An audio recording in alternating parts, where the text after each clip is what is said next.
Muhammadin asyhadu alla ilaha illallah wahdahu la syarikalah wa asyhadu anna Muhammadan abduhu wa rasuluh.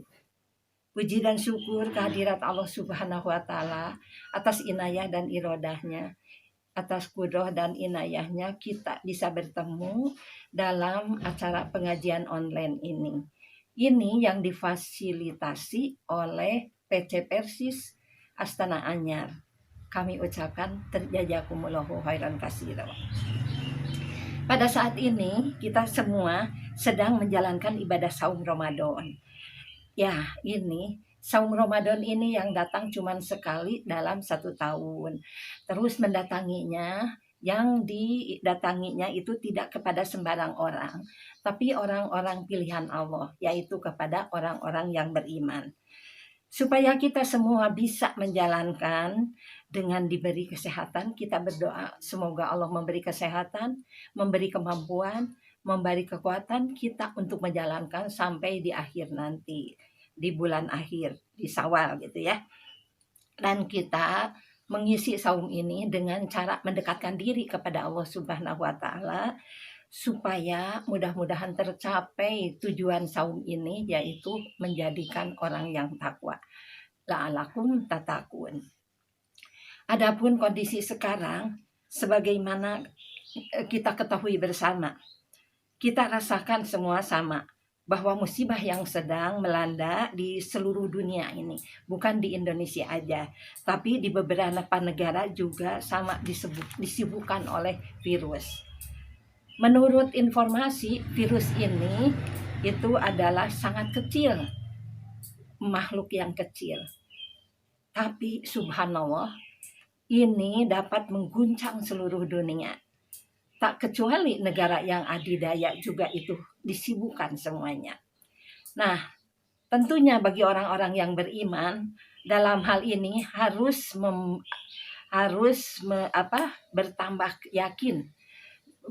yakin bahwa ketika Allah memperlihatkan, membuktikan kekuasaannya, membuktikan kebesarannya, di sini kita mau tidak mau, suka atau tidak suka, itu kita, kalau Allah berkehendak itu jadi, maka jadilah gitu ya.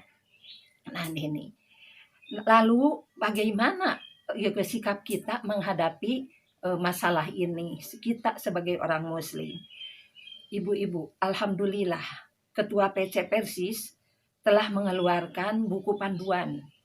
Buku panduan itu yang isinya menjadi pedoman bagi kita semua. Nah itu ya Ibu.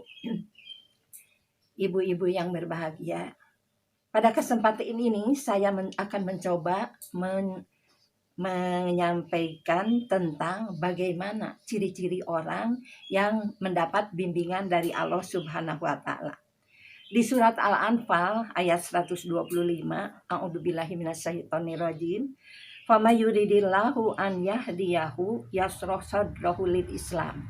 Nah itu di ayat 125. Barang siapa yang Allah menghendaki akan memberikan kepadanya petunjuk. Di sini Allah akan membukakan hati bagi orang-orang yang dikehendakinya. Jadi sebaliknya, kalau orang yang tidak dikehendaki oleh Allah dijadikan sesat, itu seperti diibaratkan seperti mendaki ke langit gitu. Dadanya sesak sempit seperti sedang mendaki ke langit. Nah di sini, jadi yang pertama itu orang akan mudah beramal soleh, gampang melakukannya. Jadi kalau pada kebaikan-kebaikan itu gampang. Dan yang kedua, orang yang mendapatkan bimbingan dari Allah itu ada rasa kerinduan pada Allah.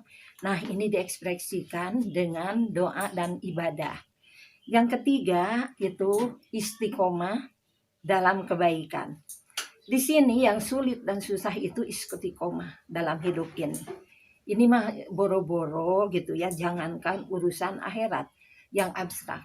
Urusan dunia aja kita sepertinya, kita sakit lalu ke dokter. Di dokter itu dianjurkan kita jalan olahraga gitu ya. Olahraga 1 hari dijalani, 2 hari dijalani.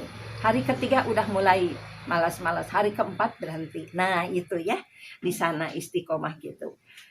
Yang kelima, yang keempat, rasa ingin tahu memahami agama dengan cara ikut kajian, ikut pengajian, atau mengakses dari media seperti melihat YouTube, itu selama masih bisa dipertanggungjawabkan. Ini harus bisa dipertanggungjawabkan. Apa yang itu tidak semua diambil, tapi dipilih-pilih.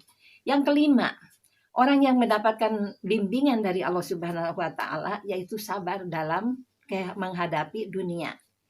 Ini di surat Al-Anbiya ayat 35. Kullu nafsin da'iqatul maut wa nabluukum bisyarri wal khair fitnah wa ilaina turja'un. Tiap-tiap yang berjiwa akan merasakan mati. Kami akan menguji kamu dengan keburukan dan dengan kebaikan.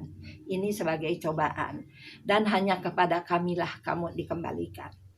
Kita hidup di dunia ini pasti akan diuji gitu ya, pasti akan diuji. Karena tidak ada itu uji itu tadi udah disebutkan dalam kebaikan, dalam keburukan. Dalam kebaikan kita misalnya diberi kesenangan di dunia, itu semoga bisa terbawa sampai ke akhirat. Kalau diberi kesusahan, kita harus sabar gitu ya. Nah, ini kita bisa lihat contohnya Nabi Sulaiman alaihissalam. Dia itu seorang raja. Dia itu kaya raya.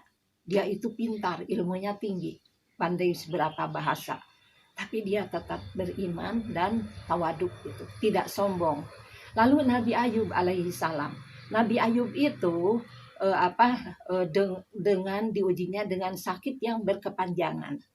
Tapi tidak mengeluh, tidak diterima dengan kesabaran itu. Yang keenam, yaitu banyak mendengar kebaikan-kebaikan lalu diamalkan gitu ya. Tapi tidak menyalahi syariat. Yang ketujuh, kita sudah bisa dipastikan ini saat dia meninggal itu dia akan husnul khotimah, karena sudah dipastikan hidupnya itu terbimbing oleh Allah Subhanahu wa taala dalam keadaan diridhoinya. Kiranya cukup sekian yang dapat saya sampaikan.